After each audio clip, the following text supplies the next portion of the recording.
My name is Patricia Collins. 3 months ago, I buried my daughter. Today, I came home from her grave and found strangers inside her bedroom. The dirt from the cemetery was still under my nails when I opened the front door. I expected silence. Grief has a sound. It's heavy, thick, still. Instead, I heard furniture scraping across hardwood.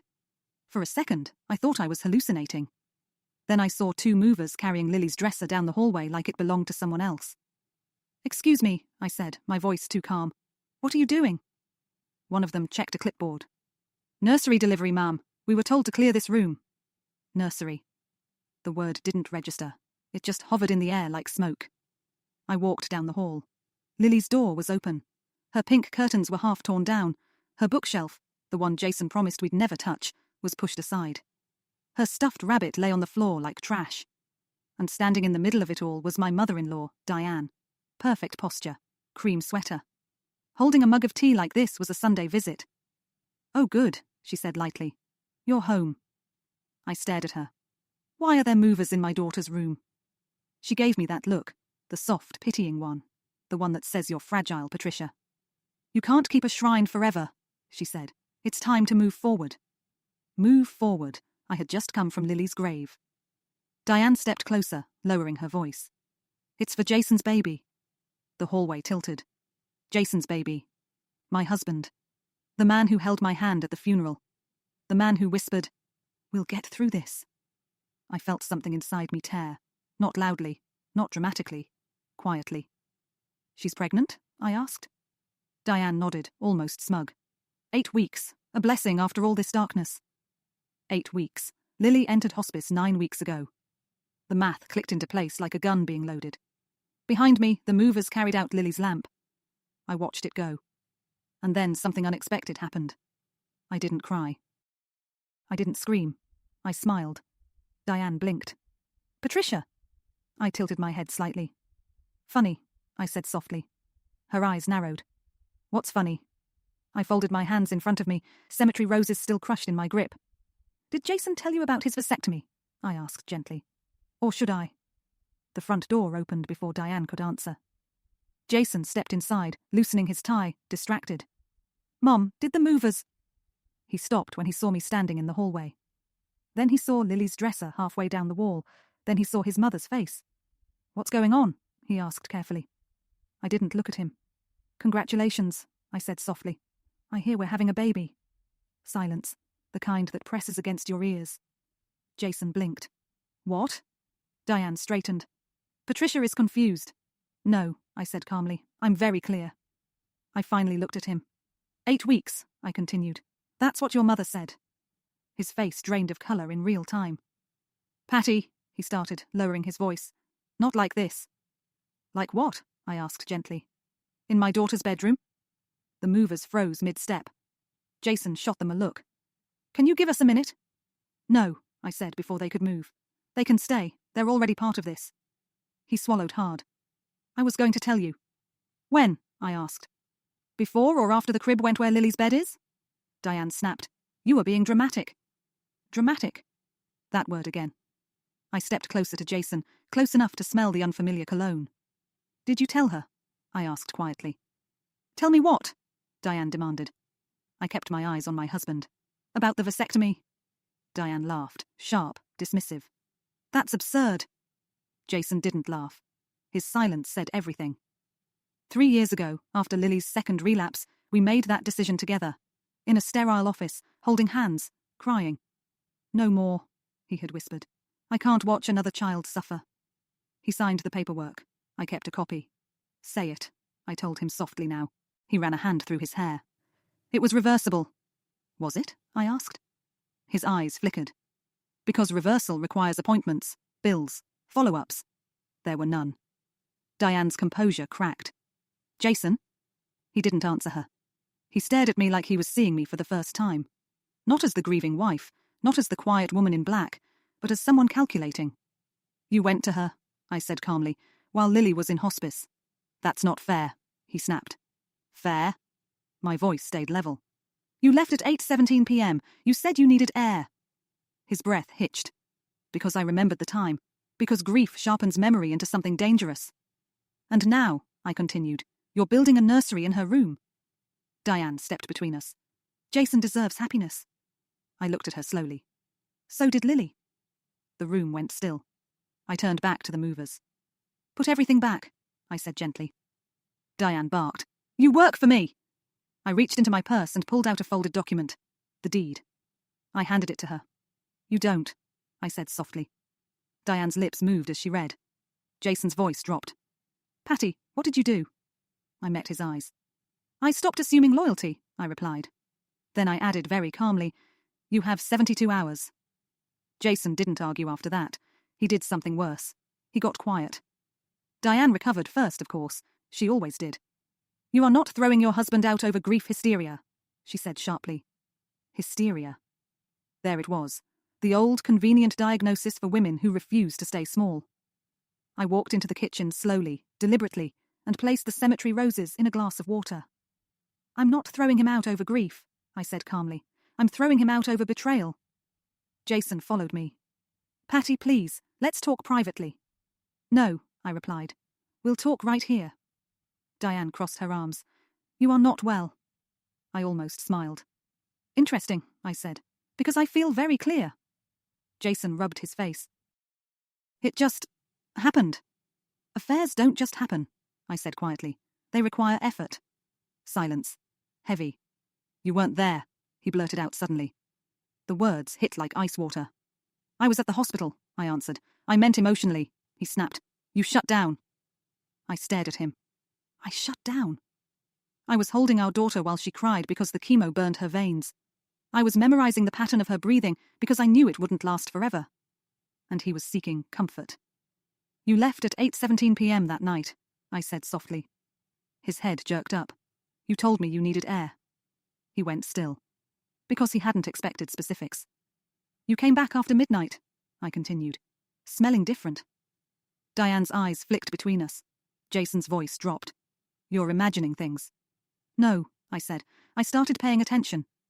That was the moment he realized something had shifted. Grief hadn't made me blind. It had made me observant. You think you're punishing me, he said quietly. But you're just destroying what's left of this family. I stepped closer. You destroyed it the night you chose someone else over your dying child. His face crumpled. For a split second, I saw guilt. Real guilt. Diane stepped in quickly. This baby is a blessing. You can't stop life because death happened. I turned to her slowly. You moved her drawings, I said. She hesitated. You packed her things like she was storage. Diane's voice hardened. You cannot freeze time. No, I agreed, but I can protect what matters. Jason looked exhausted now. What do you want? He asked. There it was, the question that signals surrender. I want the room restored, I said, exactly as it was. He nodded weakly. And? He asked. I held his gaze. And I want a DNA test. The air changed. Diane exploded. How dare you? Jason didn't. He just stared at me, because doubt had entered the room, and doubt is louder than anger. If the baby is yours, I said evenly, you'll have proof. And if it's not, he whispered. I tilted my head slightly. Then you'll finally understand what betrayal feels like. The house went silent. And for the first time since Lily died. Jason looked afraid. That night, Jason didn't sleep. I could hear him pacing in the guest room, footsteps back and forth like a man trying to outrun consequences. Diane stayed, of course. She sat at my kitchen table like a general planning a counterattack. By morning, the tone shifted. Not anger. Strategy. Jason approached me carefully, like I was something fragile that might shatter or explode. Patty, he said quietly, this DNA test. It's unnecessary. Is it? I asked calmly. He hesitated. Diane stepped in smoothly. You are humiliating him. I looked at her. He humiliated himself. Jason's jaw tightened. She's already under stress. Asking her for a test right now. Her, I interrupted softly. You're protecting her feelings. Silence. He realized too late what he'd revealed. Diane crossed her arms. You're acting unstable. Unstable. There it was again. A word repeated often enough starts sounding like preparation. For what? I asked gently. Neither of them answered. Instead, Diane placed a folder on the counter. I spoke to someone this morning, she said evenly. Given your recent trauma, it might be wise for you to have a voluntary evaluation. There it was. Not just divorce. Removal. They weren't planning to leave. They were planning to discredit me. Jason wouldn't be the cheating husband. He'd be the patient man trying to rebuild while his grieving wife spiraled. I almost admired the structure of it. Almost. You think I'm unstable? I said calmly. Jason ran a hand over his face. You're not thinking clearly. I walked to the hallway drawer and opened it slowly. Inside was a small black device. I placed it on the counter. Jason's eyes widened. Diane's composure flickered. That, I said gently, is a home security recorder. Silence. Installed the week Lily went into hospice. Jason went pale. You recorded us? Diane whispered. I recorded my house, I corrected. I picked up my phone and pressed play. The room filled with Diane's voice from 9 weeks ago. Go, she had whispered to Jason. You deserve some comfort. Jason's face crumpled. Diane froze. You encouraged him, I said quietly. That was private, she hissed. One-party consent state, I replied calmly. Jason sank into a chair. You were building your exit, I continued softly, while I was planning her funeral. Diane's mask slipped completely. This is vindictive, she snapped. No, I said. This is documentation. Jason looked up at me then, not angry, not defensive. Afraid. What else do you have? He asked. I held his gaze. Because here's what they were only beginning to understand. Grief didn't make me reckless. It made me thorough. And as I picked up another sealed envelope from the counter, I said quietly, You really should have read what you signed. Jason stared at the envelope like it might explode. What did I sign? He asked quietly. I slid the document across the counter. Read it. His fingers trembled as he opened it. Diane tried to intercept it. Give me that. But it was too late. Jason's eyes moved line by line. Recognition, then confusion, then fear. It's a postnuptial amendment, he whispered. Yes, I said calmly. Signed 6 months after Lily was born. He looked up slowly. That was for tax structuring. That's what you thought. Diane grabbed the paper and scanned it. Her lips tightened as she read the clause out loud. Any marital asset funded by Patricia Collins's inheritance shall remain solely her property in the event of infidelity or fathering a child outside the marriage. Silence filled the kitchen. Jason's breathing changed. You told me it was a formality, he said. It was, I replied. For me. 3 years ago, when his spending grew reckless and his ambition grew louder than his loyalty, my grandmother's attorney suggested protection. Jason signed without reading, because he trusted me, because he assumed I'd never need it. And the house? He asked hoarsely.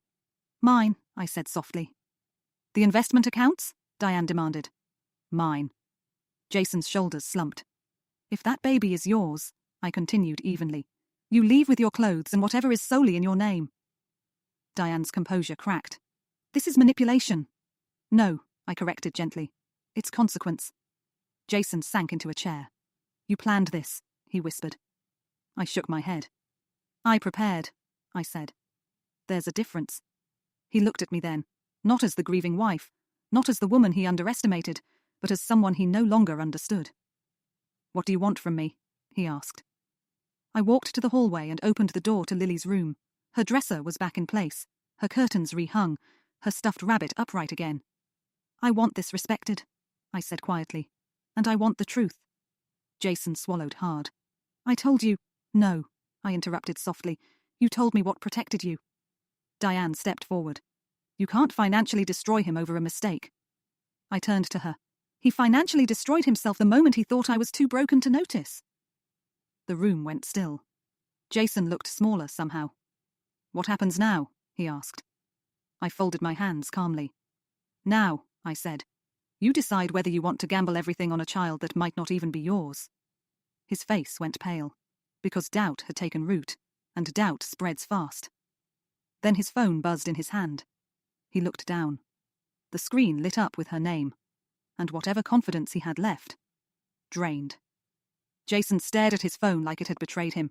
The screen glowed between us. Her name. 3 little words beneath it. We need to talk. He didn't answer, not with me standing there. Diane stepped closer. Well, pick it up. He didn't move, because for the first time he wasn't confident about what he'd hear. I leaned lightly against the counter. Go ahead, I said softly. Put it on speaker. His eyes snapped to mine. You don't get to control this, he said. I tilted my head. I'm not controlling it. I'm observing. The phone buzzed again. He answered. Hey, he said carefully. Her voice came through, tight, irritated. Did you tell her about the test? The room went very still. Jason swallowed. I mentioned it. You can't ask me for that, she snapped. It's humiliating. Diane straightened. Who is this girl to refuse? I held up a finger without looking at her. Jason's voice dropped. It's just to clear things up. Clear what up? She shot back. You said she was fragile, that she wouldn't fight. Fragile. There it was again. Jason closed his eyes. That was before, he muttered. Before what? Silence. Before he realized I wasn't collapsing. Before he realized I had leverage. Before he realized his exit plan had cracks. Her voice hardened. If you don't trust me, maybe this was a mistake. The line went dead. Jason lowered the phone slowly. Diane stared at him. Call her back. He didn't, because now doubt wasn't theoretical. It was alive. You said she was certain, I said gently. She is, he snapped defensively. Then a test would be simple. He didn't answer. Diane turned on me. You're poisoning him. No, I said calmly. Truth is uncomfortable on its own. Jason ran both hands over his face. I gave up everything, he whispered. I looked at him carefully. Did you? I asked. He blinked. Your marriage? I continued. Your daughter's final weeks? Your integrity? He flinched. Or did you just gamble? Silence filled the kitchen. Because that's what this was. A gamble. He bet on escape. He bet on admiration. He bet on a future that made him feel less helpless. And now the bet was unstable. Diane's voice softened, but there was steel under it. Even if there's doubt, she said carefully, a baby binds a man. I turned to her slowly. Only if it's his. Jason looked up sharply. You think she's lying? He asked. I think, I said evenly, that anyone who refuses clarity benefits from confusion. The words settled. Heavy. Jason stared at the floor. Because now every late-night text, every rushed timeline, every confident announcement looked different. The front door clicked. We all turned. A courier stood there with a certified envelope. Jason Collins. Jason's breath stalled. He signed for it mechanically. Opened it. And as he read the first line, the colour drained from his face. Diane grabbed his arm. What is it? He looked at me. Not angry, not defensive. Terrified. She filed too. The envelope slipped from Jason's hand. Diane caught it before it hit the floor. What do you mean she filed? She demanded. Jason's voice came out thin. She filed for paternity support. The words echoed in the kitchen. I didn't react. I simply watched. She listed me as the father, he continued, staring at the page like it might rearrange itself into something less catastrophic. She's requesting immediate financial disclosure. Diane's head snapped toward me. You did this. I shook my head slowly. No, I said. She did. Jason looked up, confused. What are you talking about? I folded my arms calmly. She doesn't want a DNA test, I reminded him, but she wants legal support. Silence. Because now the contradiction was undeniable. If she was certain, she'd welcome proof. If she was strategic, she'd avoid it. Diane's confidence was cracking in visible lines now. This is just legal procedure, she insisted too quickly. Jason's breathing turned uneven. It says temporary support pending confirmation. Pending confirmation. He looked at me. You knew, he said quietly. I suspected, I corrected. He shook his head. She wouldn't lie. Why not? I asked softly. You did. The room went still. Diane's voice rose. Enough. This woman is trying to trap him. I tilted my head slightly. With what? Jason's hands tightened into fists. She said I was the only one, he muttered. I stepped closer, not threatening, not loud. Did she? I asked gently. He didn't answer. Because now every memory was shifting. Every I miss you. Every you're different from him. Every promise. Diane grabbed the paperwork and scanned it again. This doesn't prove anything, she snapped. It's just a claim. Yes, I agreed calmly. A claim without evidence. Jason looked between us. She sounded upset, he whispered. She said I didn't trust her. And do you? I asked. Silence. The doubt wasn't subtle anymore. It was visible, heavy. Jason sank into a chair like his bones couldn't hold him. I thought this was my way out, he admitted quietly. There it was. The truth he hadn't meant to say out loud. Way out. Not new beginning. Not love. Escape. Diane stared at him in disbelief. You gave up your marriage for doubt.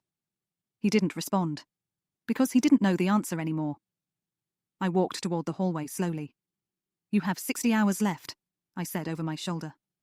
Jason's voice cracked. Patty, if it's not mine. I stopped but didn't turn. If it's not yours, I said quietly. You burned your life down for nothing. The words hung in the air like smoke. And for the first time since Lily died, Jason understood what irreversible really meant. Jason didn't leave that night. He sat at the kitchen table long after Diane retreated to the guest room, staring at the paternity filing like it was a verdict. I need to see her, he finally said. I nodded once. You should. He looked at me carefully. You're not going to try to stop me. No, I said calmly. I prefer clarity. He flinched at that word. Clarity.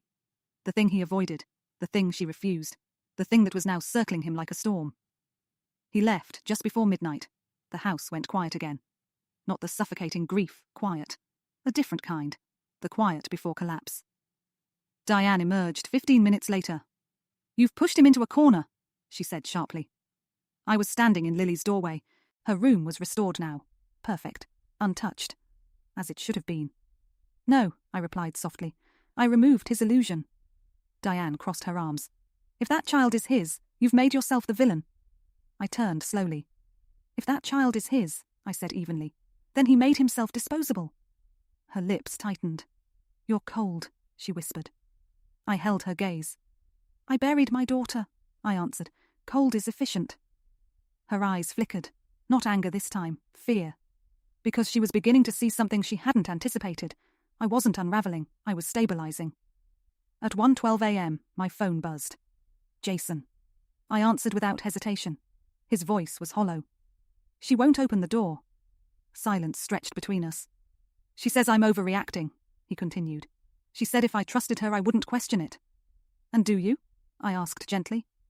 He didn't answer. Because trust, once examined, rarely survives. She admitted something, he whispered. I didn't move. What? I asked. She said the timeline might be off. The words settled, heavy, precise, might be off. How off? I asked. Another long pause. She was seeing someone else, he said quietly. Before me. And overlapping. Overlapping. There it was. The fracture.